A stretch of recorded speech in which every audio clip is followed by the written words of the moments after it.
sometimes if it doesn't get scheduled, it doesn't get done. Have you heard that before? So, sometimes you have to schedule in time for self-care in the beginning when you're not used to prioritizing it.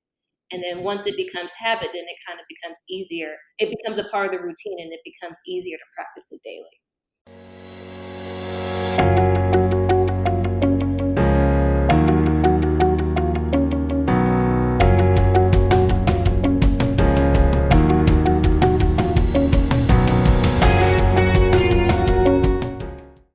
Hello, Johnae DeFelicis. Thank you so much for being here today on Staying Ageless. Hello, and thank you for having me. So, I want to talk about stress. But before we get into that, I'm curious as to, I guess, what led you to start writing about health and wellness. And then um, it seems like now you ventured into being a stress and mindset coach. So, I guess just a little bit about your journey and how you got to doing that. Sure. So I am a full-time wellpreneur, and my wellpreneur journey started at an early age. My mom, she was into holistic health and herbalism and alternative medicine, and basically got me on that at an early age. So I've always been health conscious, movement wise. Throughout the years, I've been involved with movement of some sort, whether it be dance or volleyball. And then I developed an interest and a passion for emotional and mental health during my adult years. Um, I graduated high school at 16, didn't take a gap year thereafter. I went straight into college at 17. And I did a lot during that 4 year span. I completed the 4 year program consecutively. I completed about a total of like 5 or 6 internships, and I worked part time at the same time. So I was doing a lot during that time. And then right before I graduated, I got hired on full time at a corporate in a corporate setting, and so those first 4 years of adulting for me basically shaped my work life balance, and it was extremely poor at the beginning, and that ultimately led me to burnout later on down the line. And one thing about burnout, it's not fun, especially if you're creative. It's hard to do your best work, and it's hard to show up as your best self every day when you're burnt out and when you're mentally, physically, and emotionally drained. And so I learned the hard way that it's important to prioritize and practice self care, stress management, and have a good work life balance consistently. And that's what inspired me to become a stress and mindset coach, and that's what inspired my why. And my why is to, help and inspire others to lead a happy, healthy, and wholesome life. And as a stress and mindset coach, I help busy women stress less by getting organized and prioritizing self-care. So that's a Okay, interesting. So mhm. what does it mean to help someone organize and prioritize self-care? Like how do we actually execute that in our day-to-day in real time?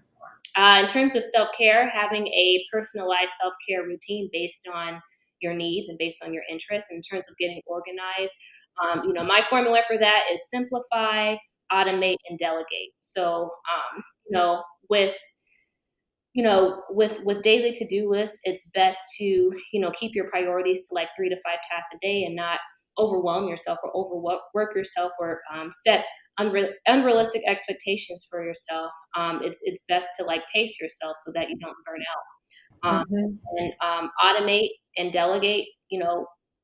I believe in maximizing your productivity and focusing on things that you're good at in order to do that. And so, like, whatever eats up your time, whatever takes you a long time to finish or complete, that's kind of like out of your wheelhouse. I believe that it's best to either automate or delegate those tasks so that you can maximize your time and maximize your productivity. And, that's my trick for organization. So, No, I think that that's a big thing. I think it's a big thing for entrepreneurs. I think it's a big thing just for Black women, for moms, for women in general. It's just like, hey, let's stop wearing the superhero cape and realize that we actually might benefit from having somebody else do this thing that we can't stand doing anyway. right. or just even somebody who's just better at it, who they get excited by organizing stuff. Like I love giving stuff to people who love doing that stuff because I don't like it. I don't enjoy it. Okay. And what would your, I'm always very curious about this because I have my own definition of self care. What is your definition of self care? It's doing things that the practice of doing things that are nourishing to your mind, body, and spirit. And my approach to self care is that it should be a daily practice rather than an occasional indulgence. Yeah. Yeah. So my definition of self care, and I have a whole entire lecture on this, is to take your meds. And so that's mindfulness, exercise, child, am I going to remember them all? Diet, supplements, and sleep. And so those for me are the foundation because I think a lot of people think of self-care as like, let me go get that manicure. And it's like, you got diabetes, sis. You might want to reel that back and handle handle your nutrition first. So no, I like it. So nourishing mind, body, spirit, perfect. Perfect. So when it comes to stress and like ultimately burnout, what are the signs that we should look out for that we're like we're about to head down that road?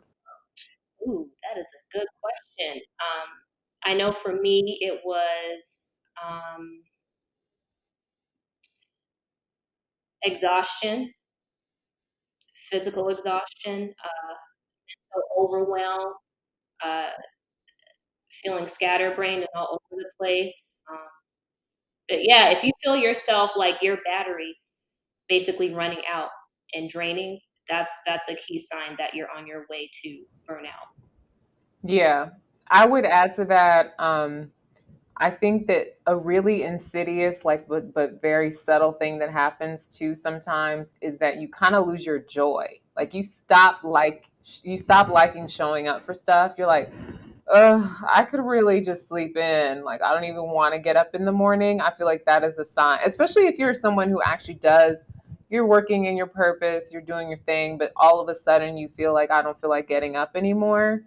Um, that's, I think, I think that's a sign. And I think another sign for some people is that, you're spending all of your free time doing escapist things like, and now it's harder to do that because now quarantine has forced people to deal with themselves, but Yeah. most people use, binge drinking, binge eating, all these things to go like, you know what I mean, release the pent up frustration of being on burned out basically. For sure. And there are healthy outlets and there are unhealthy outlets. One of my favorite outlets are creative outlets. So things like journaling, doing artistic things, those are healthy outlets, because as an introvert, I've had a habit of holding things in, holding my thoughts in, thinking, I think things through internally. And, I need an outlet to basically get that out where, an outlet that I'm comfortable with to get those thoughts out. And for me, that's journaling. And for someone else, it could be sports. It can be anything artistic, anything really. But yeah, the unhealthy outlets like binge drinking and things like that. It's not a good thing to resort to, when you're Mm. on to burnout. So yeah, I agree. And what, explain to me, I guess, what the mindset portion of your coaching is? Because, I mean, in what I do, I'm mindset coaching 24/7 because you got to get people to focus in on, okay, these are my health goals. This is what I need to achieve. But then you also have to deal with like so much stuff that we come with our relationship to food and the emotional stuff. So I'm just curious as to what the mindset focus part of your work entails. That part about getting organized, that's that's my bread and butter as a mindset coach. Mindset is everything, and changing your mindset changes your life holistically. From a mind, body, spirit perspective. And so, yeah, my focus is more so on the emotional and mental aspect of mindset. So yeah. So it's more about trying to refocus by getting clear on these are the different, compartments that I need to create in my life, or these are the different things I need to level up on to get to the end goal. Yeah, getting organized. So that whole simplify, automate, delegate makes a huge difference in, how you show up daily. And there's other things that go into mindset. First and foremost, my faith in God plays a major role with, me keeping my mind in the right place. And that kind of goes into self care, things like prayer, fasting, daily devotion, consuming things that are nourishing to the mind, body, and spirit. I'm not just talking about food. It's also important to be mindful of the books, the music, and the media that you consume, because what we consume influences our mindset and our behavior. Retraining your brain with positive self talk. Affirmations are extremely helpful when it comes to that. What you believe about yourself on the inside, it affects your external reality. And so, in the mornings, my mantra is I am healthy, I am wealthy, and I am successful. So, stuff like that, it's really important. So yeah, and then whatever dreams or ambitions that you may have, it's important to write the vision and make it plain. That's a key factor when it comes to the art of the start, and when it comes to achieving your goals. Hmm. So yeah, it's a mix of No, things. for sure. No, go ahead. Yeah, I was just saying it's a mix of things. Yes, for sure. I do think that the spiritual aspect and the barrier aspect comes on so many levels. Like we had a really great conversation on this podcast with a Chinese medicine doctor who was just talking about your immunity and resilience, and how your immunity and your resilience is actually informed by all of your inputs, including the spiritual inputs. So it's like if I'm out here 24/7 on the gram or on YouTube or whatever, and I'm not paying attention to what I'm allowing to come into my brain space, I'm not directing this, then I could literally change my emotions within. That's the thing that I think is the most dangerous about social media, right? It's like we could literally go from being like in a great mood, like living your best life, to, oh no, like why did that just happen, and like you've gone through this whole symphony of emotions. So I do think that that is super important for people. And I mean, most of my clients find, I mean, sometimes I have to tell people literally to sit with Jesus for a good hour before in the morning, because it's like if you have faith, you need to practice it in order to actually reap the benefits. And if you don't do it regularly, you're going to feel anxious and unsettled and all that stuff.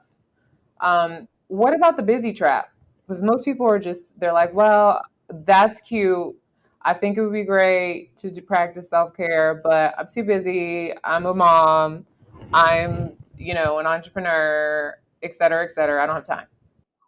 Yeah, it's the small acts of self care that make the biggest impact. So just like incorporating, things into your daily routine that align with mindfulness. So doing things like when you first wake up, praying, doing your devotion, meditating, journaling, eating a healthy, nutritious breakfast, stretching in the mornings when you're at work, taking time to pause and take breaks.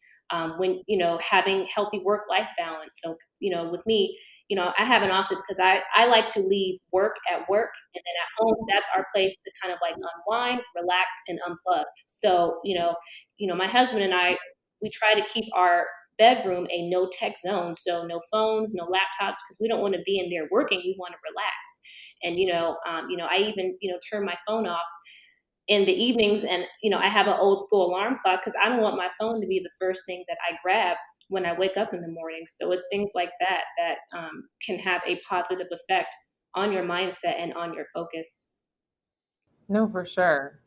No, for sure. I think so. I think that's a great one. Definitely just the little boundary setting is really important. I think for a lot of people who work for themselves, I will say this too from my experience, it's like it becomes hard to turn stuff off. So I think the easiest, like for me, the easiest way to turn it off is to literally designate specific times where things are shut down. So in my case, I take a Sabbath every week. I'm really intense about it. Don't call me. Don't talk to me on a Sabbath. I'm going to be out in nature, or I'm going to be doing something relaxing. And I find that if I don't take it, I hit burnout.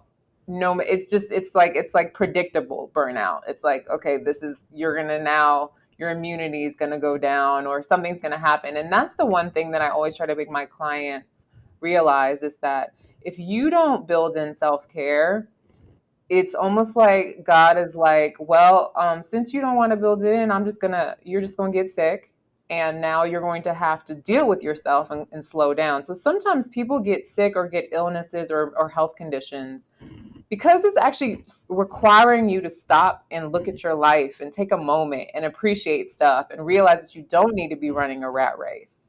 So Right. it's like, don't get to the point where you got to be humble to the place where you got a health problem. Exactly. Yeah. And some people need written reminders to just remember, oh, maybe I shouldn't spend hours at a time on my phone. So, like, you can put little stickies around the house if that's helpful that says, no phones here, or, Right. plug at this time, because it does help. Right. No, I love it. Any last things that you think would be really helpful for anyone who's trying to figure out how in the world to prioritize like self-care and reducing their stress? Um, like I said, write it down. And sometimes if it doesn't get scheduled, it doesn't get done. Have you heard that before? So, sometimes you have to schedule in time for self care in the beginning when you're not used to prioritizing it. And then once it becomes habit, then it kind of becomes easier. It becomes a part of the routine and it becomes easier to practice it daily. Yep, and we do that in my programs. I'm really big on this. I always say it's not real unless it's in your planner because nothing is real unless it's in my planner. I won't show up. You'll be like, "Where'd she go?" So, so it's that is a really good one, especially because I think especially busy women love to schedule things, Hmm. right? But Yeah, we forget that like, and I say this to my clients all the time, where are you in your planner? Everybody else is in your planner but you. So right, your kids are in your planner, your husband's in your planner. You got to make meals, you got to do all this stuff, but you haven't put any time to literally be alone with yourself or, you know what I mean, go to therapy, get a massage, do the things you need to do to actually stay in your right mind. right, exactly. I So like yeah, it. schedule it in if you have to. All right, y'all heard it. Schedule it in. Thank you so much, Johnae. Where can people find you online? Thank you. And my website is justjohnae.com. And on social media, Instagram, Twitter, Facebook, it's just Johnae. Okay, awesome. And we'll link in the show notes maybe a few of your articles on self care. Awesome. Yes. Thank you. Thank you.